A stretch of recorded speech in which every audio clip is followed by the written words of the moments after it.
السلام عليكم ورحمة الله وبركاته. اللهم صل وسلم وبارك على سيدنا محمد. النهاردة ان شاء الله هنعمل مع بعض رز بلبن. هنعمله ان شاء الله بطريقة حلوة جدا وهيبقى كريمي خالص، وبجد هيبقى طعمه حلو قوي، مش هتبطلوا تعملوه بالطريقة دي. وان شاء الله طريقة سهلة جدا وبسيطة. هنقول بسم الله الرحمن الرحيم وهنبدأ بالمقادير على طول. هنجيب مية وهنحط فيها كوباية الا ربع كبار رز، وهنسلقه كويس.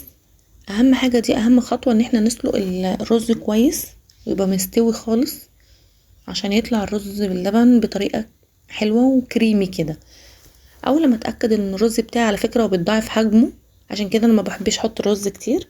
اول لما اتأكد ان الرز بتاعي استوى بقى اتسلق كويس، هنزل باللبن بتاعنا. نزلت هنا ب2 كيلو لبن، وعلى فكرة وكان في الفريزر عادي كده كده هيغلي مع الغليان بتاع الرز بلبن، فهيبقى سهل ان شاء الله. ان هو يعني مش لازم نغليه الاول، لا هو يغلي مع الرز بلبن على طول. وهنا كان معايا عندي قشطه، حطيت معلقه كبيره قشطه. لحد كده مفيش اي حاجه صعبه. هننزل بالسكر اللي احنا عايزينه، المقدار اللي احنا عايزينه، دي حريه شخصيه بتاعتك انتي. انا بحب الرز بلبن يبقى مسكر شويه، فهنزل بالسكر بتاعي وهبتدي اقلب فيه شويه. اول لما ابتدي احس ان هو ابتدى يسخن، هنزل بالكريم شانتيه. هنزل بمعلقه كبيره او الكيس اللي هو دريم ده، هنزل بيه كله. والكريم شانتيه بيفرق جدا جدا جدا في طعم الرز بلبن، بيودي الرز بلبن في حته تانية خالص. مع معلقه القشطه بجد بتلاقي طعم الرز بلبن في حته تانية خالص خالص يعني. وبجد اول لما تعمليه بالطريقه دي هتلاقي كل اللي بياكلوا منك بيبقى عايز ياكله تاني وتالت ورابع. وكل اللي ياكلوا منك من اول مره هيسالك انت عاملاه ازاي والطريقه ازاي، واحسن من المحلات 100 مره.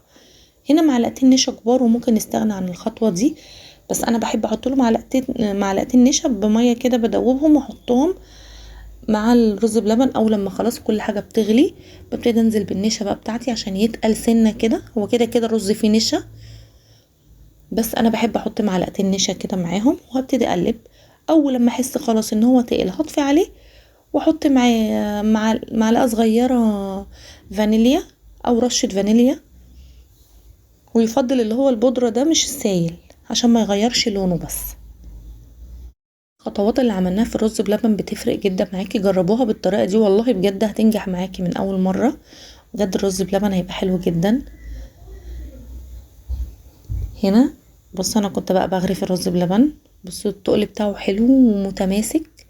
هسيبه في التلاجة حوالي ساعة او 2، بس يمسك بعض كده، يمسك في بعض وابتدي اوريهولكوا يعني. انا هنا بحط رز بلبن في كوبايات صغيرة عشان ولادي يعني ما يبقاش منهم حاجة، لا الكوباية ياخدوها ويخلصوها على طول.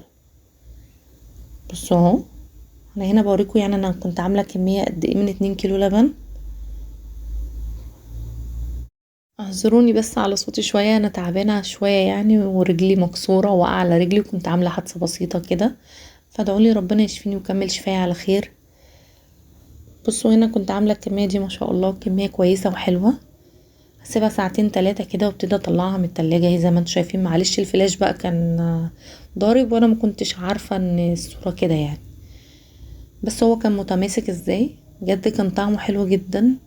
انا خلصت الكوباية وانا بصورها، وسكره مظبوط جدا. انا بحب الرز بلبن فيه شوية يعني مسكر زيادة شوية، فانتي براحتك. طبقة القشطة اللي على الوش اللي هتظهر بقى بعد ما بيجمد شوية وبيسقع، بيظهر طبقة القشطة اللي احنا حطيناها، بتدي شكل حلو وطعم حلو جدا. ونحبة تعملي زي بتاع بره، تحطيه في طاجن صغير وتحطيه في الفرن 5 دقايق بس يدي لون، وتطلعيه وتاكلي احلى رز بلبن. هنا حبيت اوريهولكم من قريب، من كتر ما هو بجد كان طعمه حلو حبيت اوريهولكم من قريب. بجد كان شكله حلو وكريمي جدا. رز بلبن طبعا شكله حلو، طعمه جميل جدا. انا بجد ما كنتش يعني كنت عايزه اصوره باي شكل ان هو يبان كده، عشان اوريكم جماله بجد وحلاوته. جربوا بالطريقه دي ان شاء الله ان شاء الله هتعجبكم. الرز بلبن كريمي جدا، طعمه حلو جدا.